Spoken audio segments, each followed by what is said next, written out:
Are you curious about the safety of water landing? Let's explore the facts. First off, water landings or ditching are rare, but pilots are well trained for them.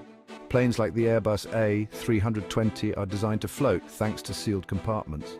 Safety measures, life vests, inflatable slides and rafts are on board every flight. Plus, the crew is trained to guide passengers calmly and efficiently, but how safe is it? Statistics show that water landings have a high survival rate. The 2009 Hudson River landing is a prime example. Everyone survived.